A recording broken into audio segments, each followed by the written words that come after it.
your engine program should save you anywhere from 20 to 30% in this year's dollars. So if you're looking at an overhaul this year, a hot section this year, total cost is 2.5. If you divide that by whatever the TBO is for the engine, 6, 7, 8,000 hours, whatever it is, you're going to come up with X. X might be $500 an hour.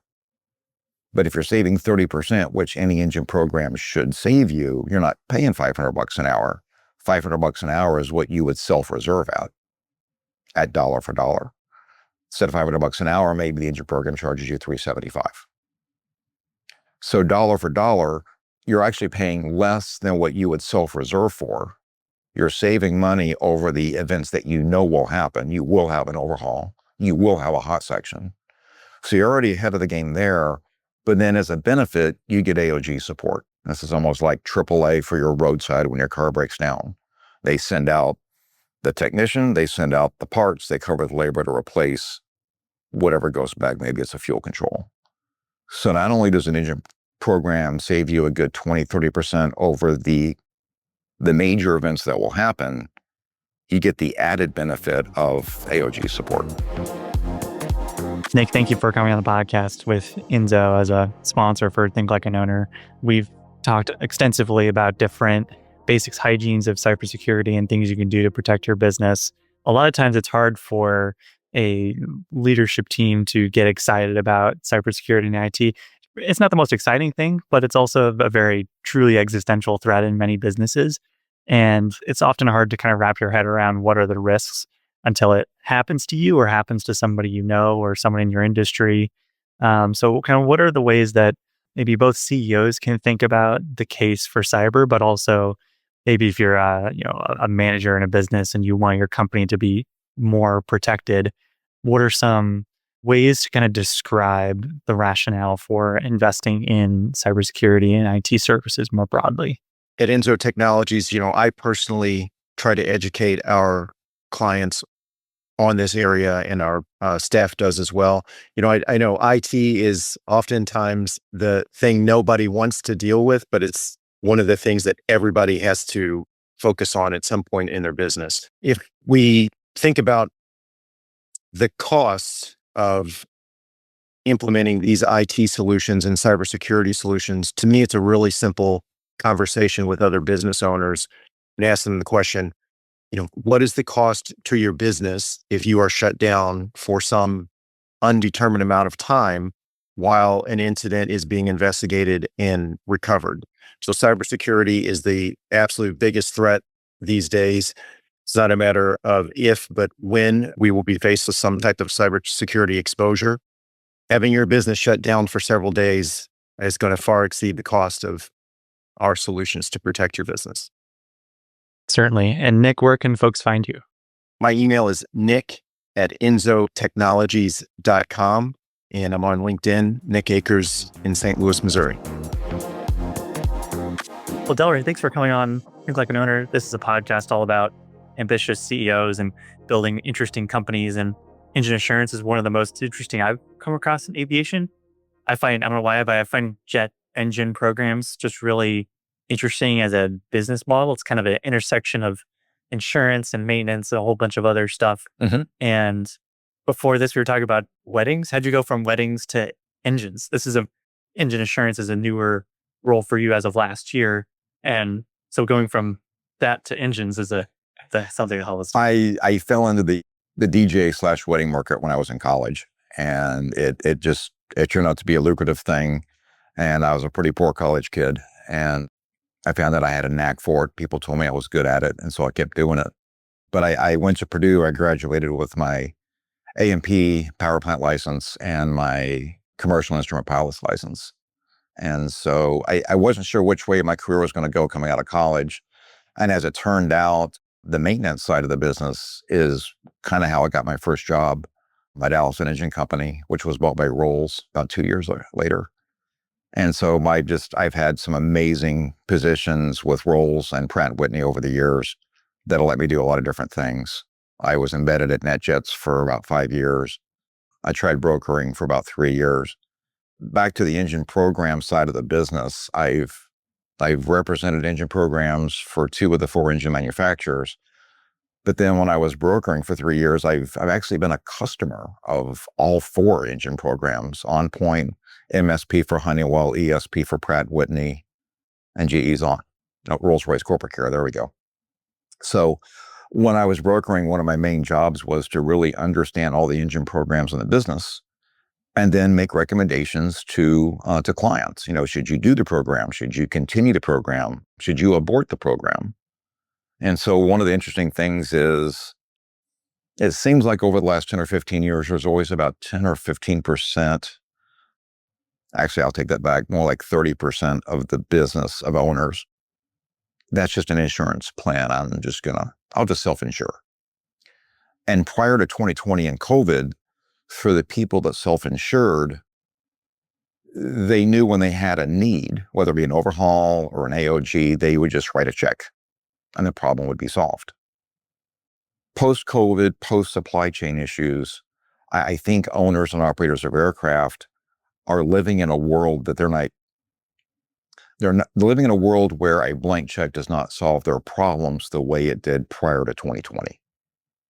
And so I think that's caused everybody that manages aircraft or operates aircraft or owns aircraft a bit of consternation. Where like, what do you mean I just can't write a check and get a lease engine? And so for the people that have been advocates and participants in engine programs all along, I think they're finding now, 5 years after COVID started, there's actually more value than ever before in engine programs. And I'll take that and draw that back to a bit of the hyperinflation that occurred on a lot of the program rates as well as parts rates from the engine manufacturers. So a lot of the engine manufacturers raised their program rates probably 35% in the last 4 years, maybe 40%. And the industry kind of there was a harsh reaction to that. But what's not realized is if your program rates went up, I'll just pick 33% over the last 4 years, the parts prices from that same OEM went up more. So if you're on a program, your rates went up 33%, but your parts prices in the same 4-year period went up 40 or 45%, that's worse. The other thing that a lot of operators and owners haven't realized is that when you look at the cost of rentals, there's one engine OEM that will charge you over $200,000 a month to rent one of their engines. So when you look at what's going on in the shops, engines aren't getting overhauled in 6 months anymore, it's 12 months. Now, when you look at the cost of renting your own engine for the guy who's self-insured, instead of needing a rental for 6 months, they need it for 12 months now. In some cases, you're talking an extra couple of $1 million just to rent the engine for the longer duration of the overhaul. If you've been on an engine program for 10 years, all that's covered. And so I honestly think there's more value than there's ever been before in engine programs. And so you mentioned parts. If parts increase more than the engine program, that's a challenge. Does the engine program typically cover parts? Absolutely. Almost all your engine programs will cover parts, and most will cover parts and labor. There's kind of 3 or 4 fundamental pillars that an engine program should cover. It should cover all your scheduled, unscheduled maintenance, all your shop visits. It should cover rental engines, and it should give you AOG support with parts and labor and mobile technicians. A comprehensive program should cover those basic things. So in taking a step back and maybe diving into that description you just laid out a little bit more, can you describe an engine program? It sounds very similar to a maintenance program on your car, for instance. Can you dive into what an engine program looks like? And then you talked about there's a lot more value today in an engine program than previously, and part of that has access to rental engines. Maybe what are the pros and cons of using or not using an engine program? So, I mean, I've done a lot of analysis over the years on most of the engine programs out there, but there's generally a common theme. Like I said, the engine program should cover your midlife or your overhaul, your MPI, CZI if it's a Honeywell product. If you do an analysis on an engine program and you look at in this year's dollars, let's say the overhaul cost $2 million. Let's say the hot section cost $500,000. So in this year's dollars, let's say your total cost over one overhaul cycle is 2.5. Your engine program should save you anywhere from 20 to 30% in this year's dollars. So if you're looking at an overhaul this year, a hot section this year, total cost is 2.5. If you divide that by whatever the TBO is for the engine, 6, 7, 8,000 hours, whatever it is, TBO. time before overhaul. So that's typically the overhaul threshold. A lot of the engines out there are built in the last 15, 20 years have an overhaul anywhere from 5 to 8 or 9,000 hours. And so if you divide the $2.5 million by that number, you're going to come up with X. X might be $500 an hour. But if you're saving 30%, which any engine program should save you, you're not paying $500 an hour. $500 an hour is what you would self-reserve at dollar for dollar. Instead of $500 an hour, maybe the engine program charges you $375. So dollar for dollar, you're actually paying less than what you would self-reserve for. You're saving money over the events that you know will happen. You will have an overhaul. You will have a hot section. So you're already ahead of the game there. But then as a benefit, you get AOG support. This is almost like AAA for your roadside when your car breaks down. They send out the technician, they send out the parts, they cover the labor to replace whatever goes back. Maybe it's a fuel control. So not only does an engine program save you a good 20, 30% over the major events that will happen, you get the added benefit of AOG support. And how does the savings portion occur? So how is the engine program able to save you that 20 to 30%? Did I take your cash and invest it like an insurance company and get a return towards that eventual cost? Or where does that come from? Different manufacturers and different engine programs do it different ways. Some engine programs will say, we put your money in a trust. Some engine program providers will say, well, we take your money and we invest it in infrastructure. We invest it in lease engines. We invest it in parts. And part of me says it doesn't matter what you do with the money. Because I've seen both sides. I've seen where it goes into trust, and I've seen it where it goes into infrastructure. Trust being just cash? Yeah, just a trust dedicated to that airframe. Okay. So part of me says it doesn't matter what they do with the money, because you have a contract that says, I will provide these services. And as long as the provider provides those services when needed, it doesn't matter what they do with the money. Because the engine program is recognized in the industry as adding value to the asset. And so whether it's an OEM or whether it's a third party, as long as it's 100% coverage, you put millions of dollars in an engine program, you're going to realize that benefit two different ways. You're going to realize the benefit of the engine program when you go to market, because your aircraft will appraise for more, it will sell for more, or you're going to realize the benefit of that engine program when you go in for overhaul in your hot section. And so it's a lot of people, I've heard conversations over the years, they get ton of, well, what do you do with the money? I don't think it matters. As long as they have a contract and the contract says, for this money that I paid, I get these services. And as long as those services are provided, then I don't care whether you put the money in the bank or you invest it in rental engines. As long as when I need a service that you've promised me, it's provided in a timely manner. What does EAP do with those monies? In an engine insurance program, we put a customer's money into a trust. And so it's always there for that customer when they have an event, whether that event be a scheduled event or an unscheduled event. We've patterned EAP after several of the engine OEMs programs, but in cases where our focus is only on older aircraft. So I use the phrase out of production aircraft.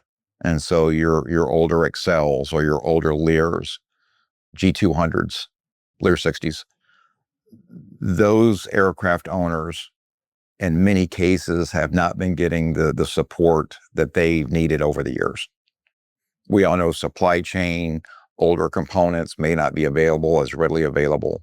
And so the OEMs make an effort to support their out of production aircraft, but the OEMs also have a major obligation to their airframe partners to deliver engines for the production line. So in EAP's case, our sole focus every day, that's all we do, is we focus on the niche of the industry that's out of production aircraft. We saw a void there about 8 years ago when the company was started. And we're like, you know what? Here's a segment of the industry that is not getting the service they want or expect. And EAP is the only engine program provider in the business that solely focuses on the older aircraft. And it sounds like, correct me if I'm wrong, but it's the only engine program not tied to an OEM. No, there are a couple of other third-party programs out there. I think the other third-party programs, they try to compete across the board, whether it's a brand new G500 or a 30-year-old Lear 60. And so I think the OEMs, anytime a new engine comes onto the market, there is, and I've been on 4 or 5 brand new aircraft engine programs over the years. Every one of those engines has, I'll call it, teething pains. Most engines don't become a mature platform until they're about 10 years old. And so EAP is pretty happy to step back and let the OEMs, through their warranty and through their own programs, take care of addressing the needs of the customer for those first 10 years. Once engines become mature and around that 10 or 15 year threshold, the first couple of aircraft get parted out. And there's a lot more maneuvering space in the, I'll call it the 15 to 25-year-old aircraft space. There's more maneuvering room for a company like EAP to acquire engines, to acquire fuel controls. And that's our niche. That's how we can make a good business model out of it while providing a better service to our customers, to that customer base, arguably better than what the OEMs are doing. And I imagine too that because those engines are more mature platforms now, they're more predictable in maintenance cycles and common repairs and cost. So I imagine it's probably easier to price those programs more accurately. It is. Once the first engines start going through overhaul, it is easier to price. A lot of the unknowns fall away after about the engine is 10 or 15 years old as a program. That certainly helps. What goes into pricing? It seems like a giant data problem on predictability of maintenance and what those costs will be in the future and how you price that now. What are all the factors that go into pricing program? The major factors are what it costs to do an overhaul and what it costs to do a hot section, or a midlife if it's Rolls, or a or an MPI if it's a Honeywell product. We look at the 2 major events and we do a cost analysis, and we throw in a little bit of extra into the rate for some AOG support. But really, when you're looking at an hourly rate for a program, probably 95% of that rate is going towards those 2 big events, the hot section and the overhaul. There's a little, like I said, I call it the 3 or 4% rule that goes into a what if, an unscheduled. I had a carbon seal break at Martha's Vineyard over Thanksgiving. That was an expensive recovery. But most of the engine program providers look at the 2 major events and then start working backwards from that. And how does EAP make money? Where does the margin come from? Do you just charge a little bit above what you think it's going to cost and that's your margin, or are there separate ways that happens? I won't give away the secret sauce, but we do manage to make money. I think our business model is, we are comfortable making less margin than what the OEMs are making while giving a better service support structure, better AOG support, better planning for your scheduled events. We'll actually get with our customers 6 or 12 months out. And because of the supply chain problems that are still lingering, if you've got an overhaul coming up, sometimes some of the parts required, sometimes those are a 6 or 12 month lead time. We actually reach out to our customers And we actually start buying those parts with those long lead times 12 months before the overhaul occurs. And so I don't necessarily see that happening in the OEM space. That level of proactive communication, I almost call it like just a very hands-on, almost a white glove service where you gave us your money to help you. We're going to be there every step of the way. Yeah, like an advisor more than just a service provider. Yes. So you're already kind of diving into that, but you share more about what goes into creating a good customer experience for an engine program, that responsiveness and depth of knowledge. I think responsiveness and depth of knowledge are probably two key components that is an absolute requirement to give a good customer experience. Most of the people on the EAP team have all already had 20, 30 years of experience at other big companies, most of them OEMs. We have a lot of Honeywell experience on our team. And so one is technical knowledge, one is just years of experience in the industry. But two is that I find some people in this business are just wired to just do whatever it takes to service the customer. And that's almost everybody on our team is that way. We are wired to deliver that customer experience that they paid for. And we don't go to bed at night until that's been done. And for a new customer, how does a customer go from first call or email to you, or just do the contact form on your site, to they're now paying into an engine program? What kind of happens between those two steps? Generally, we'll meet a customer at a trade show, or sometimes they'll come into us. Actually, our existing customers are our best advocates, our best word of mouth advertising for us. Almost every customer that we've engaged with says that our AOG support is superior to almost everybody else out there, which is it's a wonderful thing to hear. Yeah. And that's not an accident. I mean, it comes back to the things you just mentioned: depth of knowledge, responsiveness, answering the phone 24/7.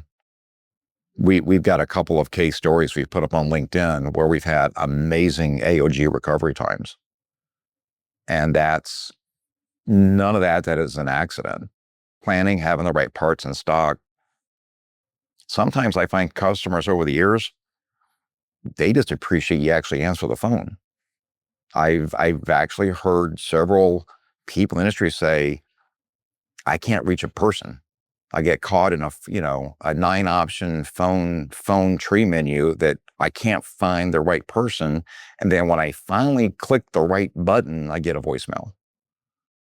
So if you're putting millions of dollars into an engine program, that should not be your experience, nor should it be your expectation. Yeah, you shouldn't know what the hold music sounds like. No, you should not. Definitely. What's so funny about that too is that that's not just an engine customer service point. Like any business, if you call and someone answers the phone, it's more rare than you would think, but it's just a really good and basic step to providing better service, is just answer it. So when you call, is there a number system? Press 1 for this, press 2 for that, or is it just someone answers the phone and they help you? Right. It's either 1 or 2. It's either 1 for AOG or 2 for sales, I think. Oh, that's much better. That's it. That's perfect. Yeah. I mean, it's about as simple as it can be. Yeah, I like more simple things. Is there an evaluation of that engine that customer wants on the program today, and kind of where it stands and what it will need, and figures into pricing? Every time a customer asks us to quote an engine, we have to, everyone's a case-by-case basis. We would look at, let's take like a Lear 60, older aircraft out of production since 2012. Somebody from Montana wants us to quote a Lear 60, we would look at it, where the engines are at in their life cycle. Have they already been through an overhaul? But we also look at the history, because if the aircraft spent its whole life in the Philippines or China, we know it's going to be probably 20 or 30% more expensive to overhaul those engines than if they spent their whole life domestic.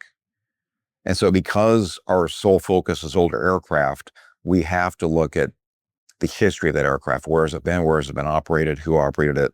And so there's a bit of there's a bit of color and context we have to put around every quote, because anybody who does an engine program, you're assessing future risk. And you've got to make sure you price that future risk right.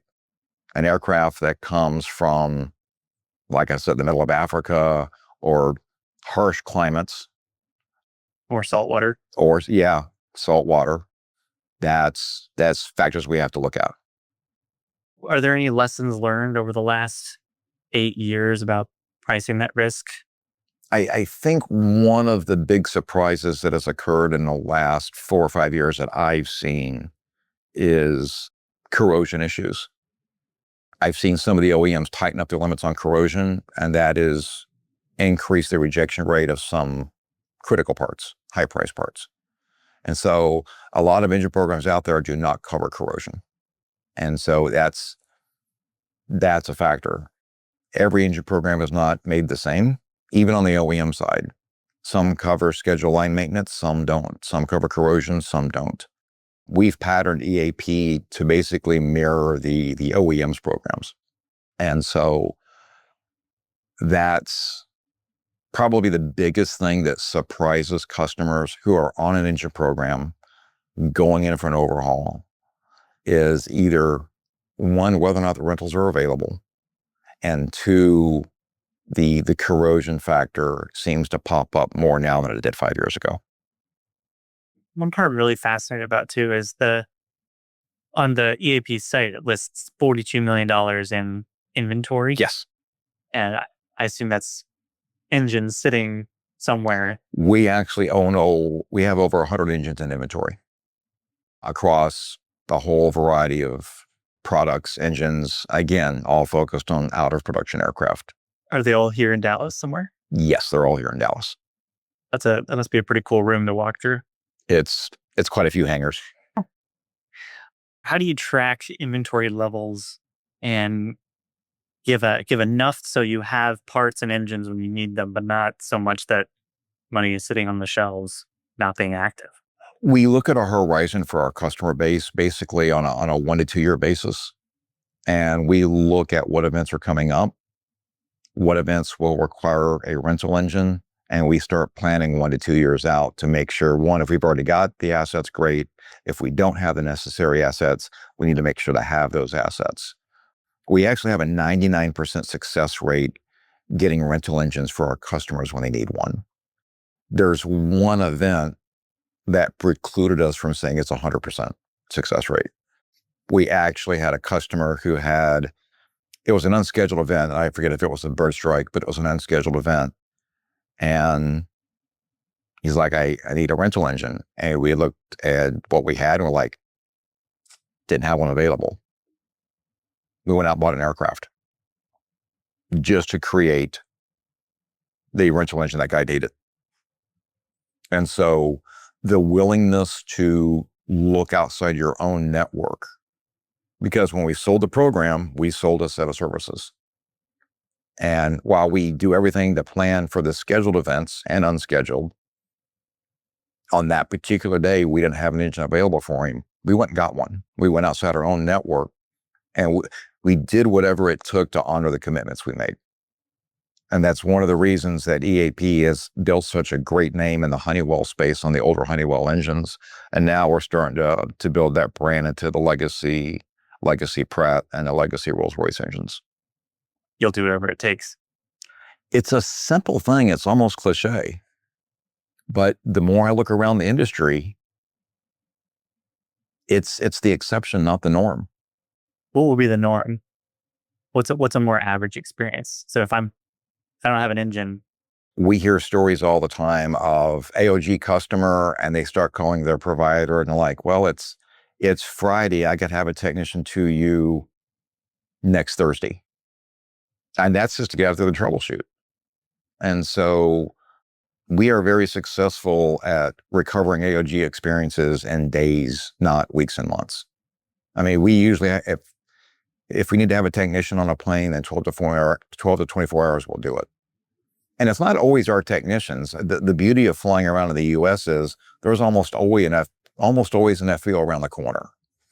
No matter where you are in the country, you're usually not far from a mobile repair technician. But when you call a lot of the service providers, the AOG support system, everybody I talk to, if they got 20 technicians, they need 40. If they've got 60, they're like, I'll hire 30 more tomorrow if I could find qualified technicians. And so it's not all the service provider's fault when they can't always provide AOG support. This actually comes back to the pipeline of technicians for the next 5 to 10 years. The industry talks a lot about the pilot shortage, but for every 5 articles I'll see on the pilot shortage, I feel like I only see one about the maintenance technician shortage. One of the reasons I joined the NBAA maintenance committee was to be able to find a way to give back to the industry. And I love the fact that the NBA maintenance committee goes around once a year to a major Part 147 A&P school. And we go in and we talk to college kids about, you may just be thinking airlines. Don't overlook this really amazing segment of aviation called business aviation. When I graduated from Purdue, I never even heard of business aviation. I thought I was going to be a sheet metal mechanic on second shift at Delta for the rest of my life. And I'm really glad that didn't happen. But it's a lot of the kids in aviation schools today don't even know that this segment of aviation exists.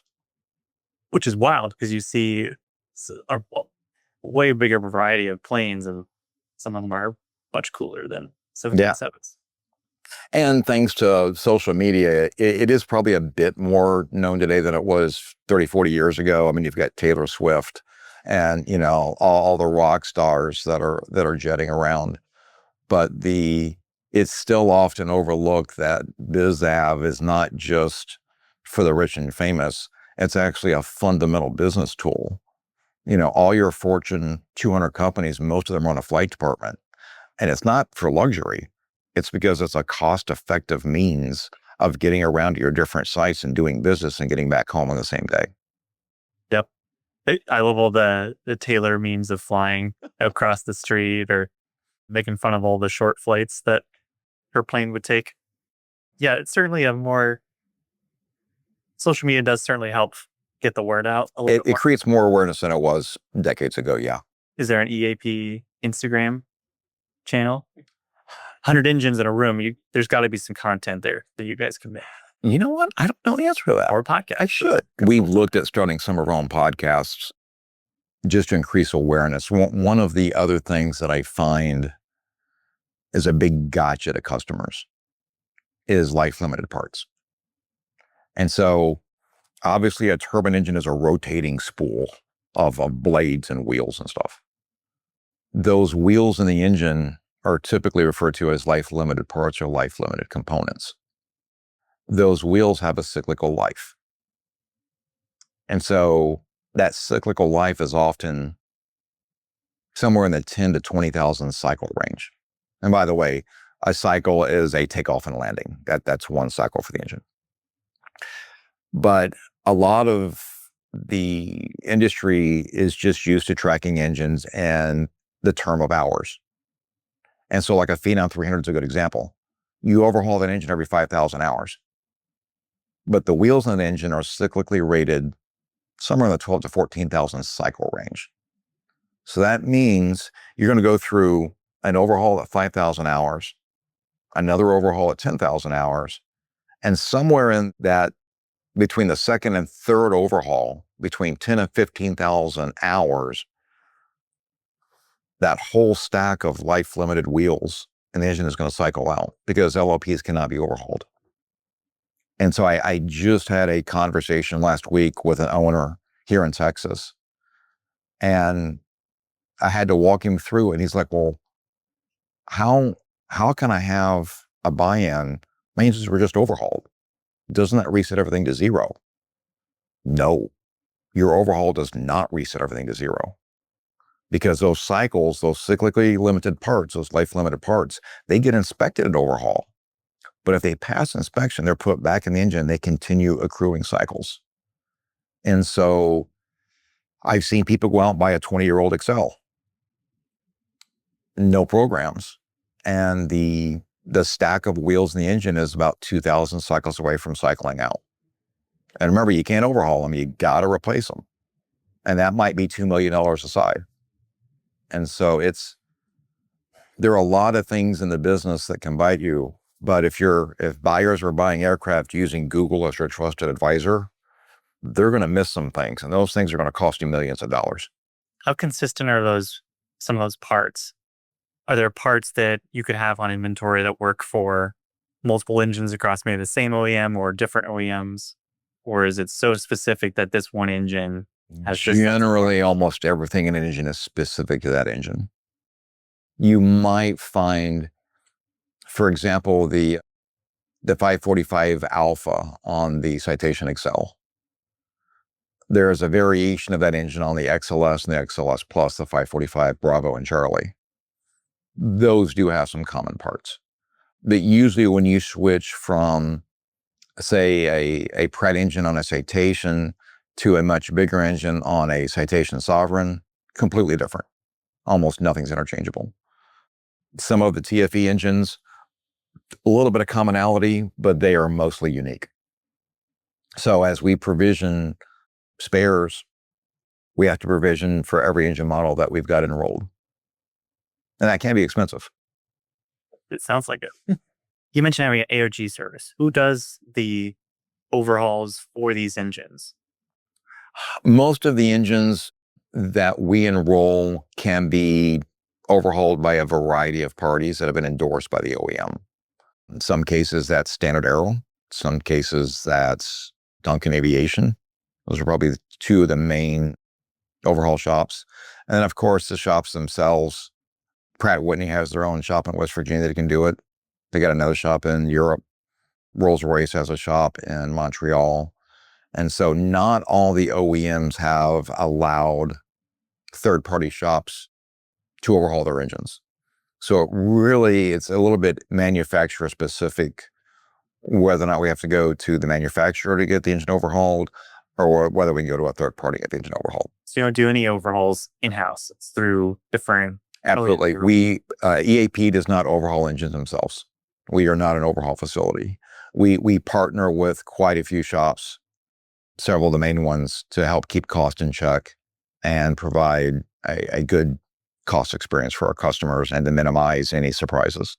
Which is so interesting because the commercial world, you have there's dozens of engine overhaul shops, especially in Florida. Mm-hmm. And there's a different relationship between the OEMs and those MRO shops. It's completely different as a dynamic than business aviation. Well, and the intervals are much, much longer. An airline engine will stay on wing for 30, 40,000 hours. Sometimes maybe more than that. And they're certified that way. They're certified on condition. You do trend monitoring and you monitor those engines and they will last a long, long time. Business aviation corporate engines are not smaller engine and they're certified. The intervals are much more frequent. Rightly or wrongly, they just are. And so it's a little bit different mindset because when an airline orders an aircraft, they've probably already got a relationship with the engine manufacturer. The other big difference between the airlines and the corporate world is that when the corporate world airframer certifies an aircraft, it's only certified with one engine. Usually when you order a Boeing aircraft, you've usually got the selection of two different engine manufacturers.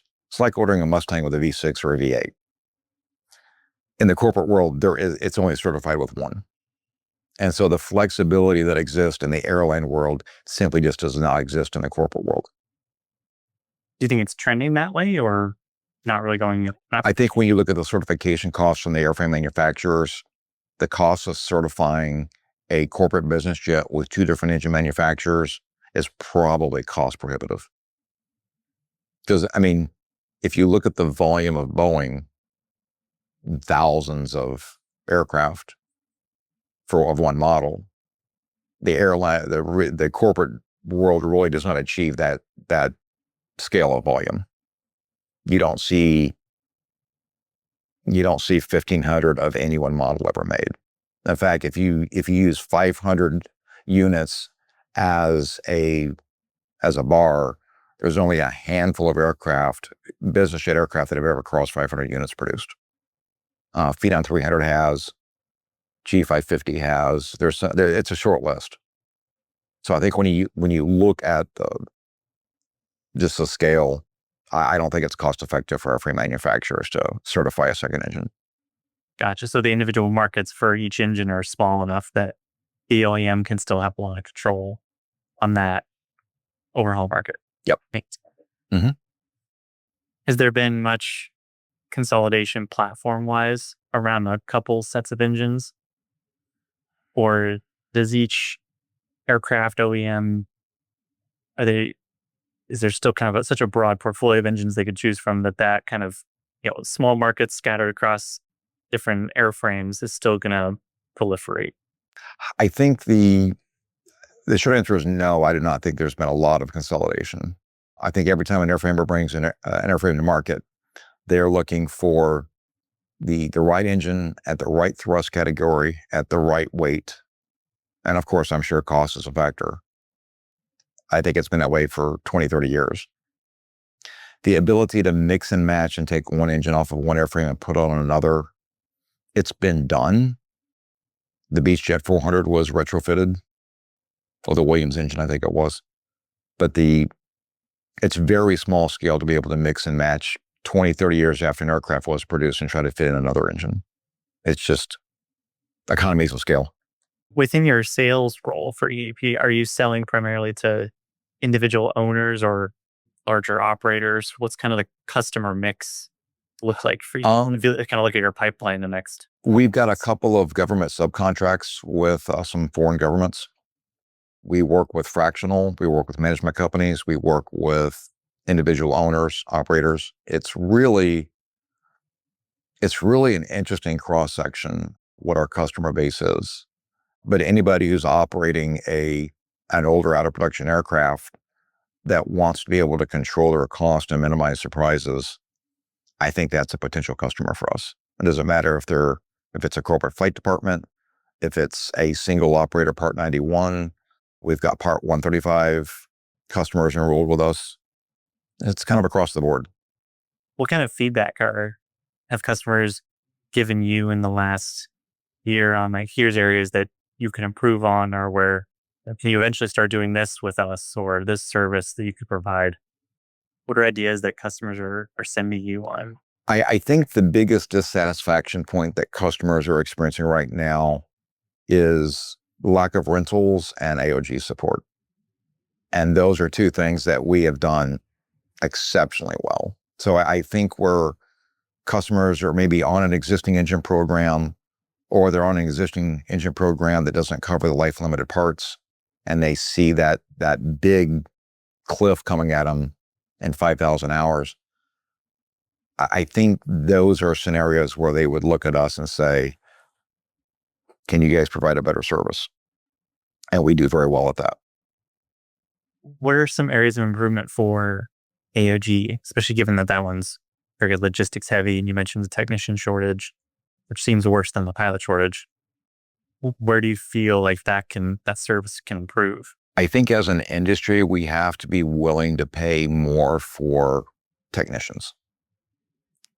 So when you look at graduating classes out of A&P schools, an uncomfortable large percentage of A&P school students never make it to graduation, because the other industries are out there actually poaching these technically minded students. You look at marine, automotive, HVAC, welding. I actually had a customer of mine. He was in a flight department for nuclear power plants. And he's like, I'm sorry, Delray. He goes, we actually go in and we hire the whole graduating classes of A&P schools, because they are an excellent fit for what we do, and they can interface between engineers, they can read blueprints, they can turn wrenches. And so when you look at all the students, the technically minded students, of which there's not enough of these days, these technically minded students coming out of high school, and they go into a technical trade, whether it be an A&P school or welding school or HVAC. And then you look at, there's one entity in this industry, they want to start out their technicians at $29 an hour. Well, I can start an HVAC making $45 an hour, and I don't have to put my name in a logbook risking my license for the safety of somebody else's life. I'll take HVAC, Your Honor. Yeah, that seems like a pretty... And so now there's other flight departments that I've talked to over the years. They'll start their technicians out at 40 or $50 an hour because they are serious about getting the right people in their flight department, and they want to keep them for 30 years, which I applaud. But there's still parts of this industry that say, I need 30 MRTs, mobile repair technicians, for what's your starting rate? $29 an hour. I think I see part of the problem. Is there pricing power on the other side of that? If you charge $45 an hour or $50 an hour, or sorry, you pay $45, $50 an hour, are you able to raise prices because your service is now either more available or the throughput's faster? I think a AOG rate, a call out for most of the industry is anywhere from $175 to $300 an hour. Now, if you're on a maintenance program, then that becomes a sunk cost for your maintenance program provider.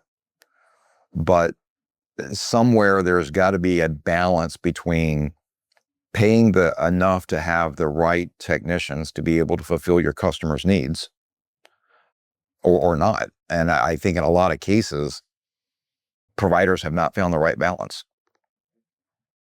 Is there some poaching you could do after the fact? So I like how you use my word there. Well, I thought if once they go back to, let's say they go to HVAC or automotive, you turn right around and tell them, hey, do you want to work on toilets and cars, or do you want to work on, not toilets, but AC units? Most of the people that I run into this business that I become close to, they're not in aviation just for the paycheck. They're in aviation because they love it. They love the history of it.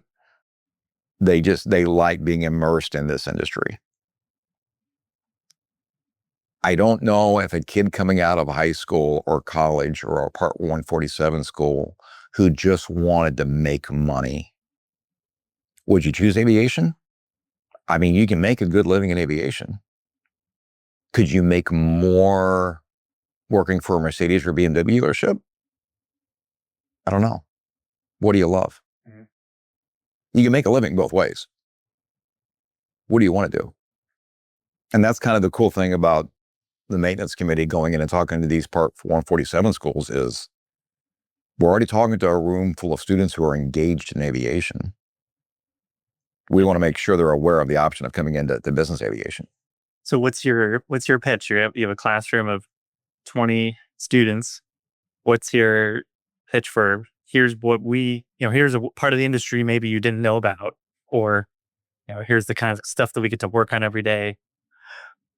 We got up in front of 200 students at Western Michigan a couple of years ago. And I was actually I'm not usually one at a loss for words, but it's a little bit intimidating. I can talk to a room full of industry peers, trying to connect with a room full of 200 students. I found that challenging. That was a little intimidating, actually. But it's like anything else, once you get started, it kind of flows. So, I don't know. Poaching back and forth from other industries back into the aviation world, that's a tough one. Because the carrot that corporate aviation might put out there for a guy coming out of A&P school, is it a bigger carrot than what automotive and marine might offer? I don't know. I had a boat for a while. About 4 years ago, I took it in to have it serviced. And in big, bold letters over the service desk, it said, labor rate $150 an hour. And apparently I hadn't had a boat worked on in a while because I was rather shocked at the labor rate of $150 an hour. And I asked the guy how he justified charging me $150 an hour to work on my boat. And he did not bat an eye. He's like, if I didn't charge you $150 an hour to work on your boat, I wouldn't have anybody work on your boat because I would lose all my technicians to the automotive world and aviation world. I thought that was a pretty good answer, actually. Yeah, sounds about right. I mean, if you're a technician you went off to the marine world and now you want to switch over to aviation, from a skills and certifications standpoint, what do you need to happen, or what needs to happen to make that leap? You still got to be a licensed. I mean, there's a couple of ways you can get your airframe and power plant license. A lot of people to go through a Part 147 school, or they actually take you. It's like going to school, a trade school. How long is that usually? Probably 18 months is a good window. Okay. Some a little bit more, some a little bit longer. Some cases it's case by case based on how fast the student learns. But 18 months is probably a good target. There's other ways to get your airframe and a power plant license through an apprentice program. So if you're working in an aviation shop or a repair station, I think it's a 30-month window, or you're an apprentice and you go through different things and they sign you off to take your A&P skills test. One of my very close friends actually did it that way, got his A&P that way versus going to like a formal college university. Seems like an attractive option if, to continue getting paid versus shelling out money for school free. Absolutely. Absolutely. Are there any incentives or carrots that program or companies are making to try to get students or just technicians from other industries to make that leap, to make the financial commitment a little easier? Actually, there's quite a few MR&O facilities, maintenance facilities in the industry. Because of the technician shortage, they have started taking I even saw a fractional operator on the East Coast. They're actually taking technically minded students out of high school and putting them to work in their shop and let them do an apprentice program. And it's a little bit of the sign of the times. If you can't find your labor force you need in the open market, then at some point you start creating your own pipeline. In these cases, if you don't create your own pipeline, you're not going to be able to service your customers at a scale they need in the next, 3, 5, 10 years.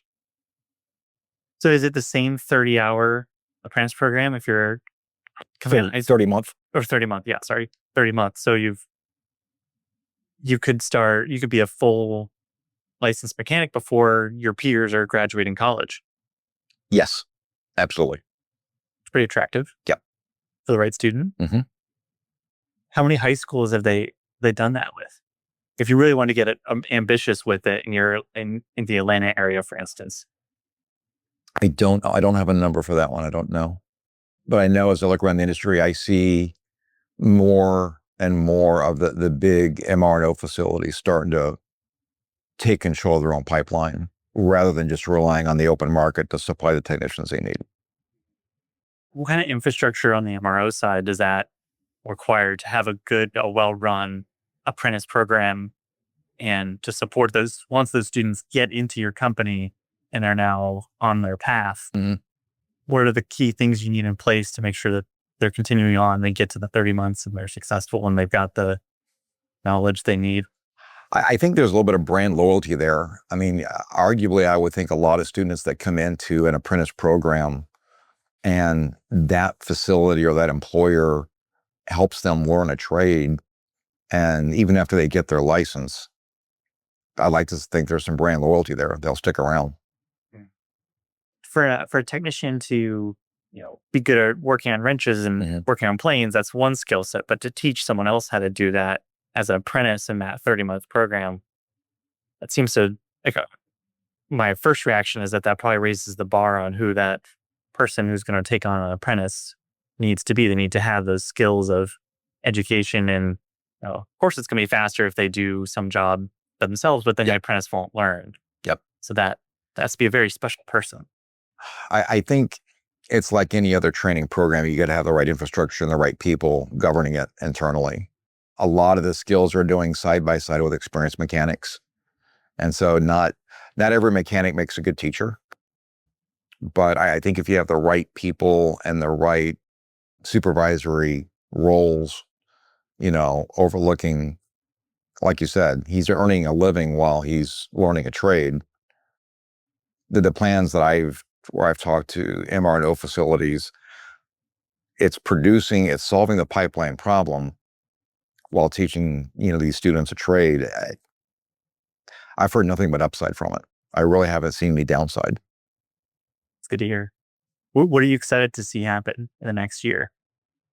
In the next year, I tend to look more 5 to 10 years out. If when I'm talking to students coming out of A&P school or at an aviation program at a college, I think the next 5 to 10 years is going to be as exciting as the late 50s when the industry transitioned from piston to jet. And when you look at all of the emerging technologies, when you look at advanced air mobility, when you look at hybrid, when you look at electric, when you look at supersonic, there are so many things that are coming to fruition in the next 10 years. I'm near the end of my career, probably another 6 or 8 years, but students coming into this industry now, the transitions that they're going to live through in this industry over the next 10 years, I think it's as amazing and as transformative as the piston to jet age was. That's a bold statement. It is, but there's a lot of cool stuff happening that's, R&D, and it's in all of our trade journals. We hear about it. Not all these emerging technologies will become viable and in production, but a lot of them will. I think there are positions and roles and these new emerging technologies that don't even have titles yet. But for people coming out of school in this industry now that are going to live this transition over the next 10, 20 years, I think it's an amazing time. On the electric side, I'm just kind of curious that, a big pitch for electric cars is much simpler maintenance. Is the story pretty similar for electric aircraft motors? I think that the maintenance is probably simpler. I think the battery technology is the biggest limiting factor. Battery technology versus weight. I mean, anytime an airframer goes to an engine manufacturer and says, build me an engine for my next model of aircraft, they always want more thrust than the last one. And they always want it to be lighter than the last one. So I want more, and it's the request won't be any different for battery technology.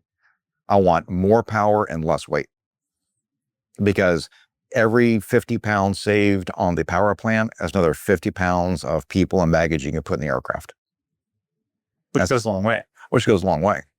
And so it's regardless of the technology, the requirements for power versus weight, that's the yardstick by which every power plant is going to be measured. And you have the added challenge of, in a plane with jet fuel, it's going to land lighter than when it took off. Mm-hmm. Whereas electric's going to be the same weight. Could be probably the exact same weight when it took off, which is a whole new performance question. It's a new landscape. Absolutely. Well, Delray, thanks for sharing your time. And thanks for having me, Alex. If I even come by, it's good to see you. All righty. Thank you.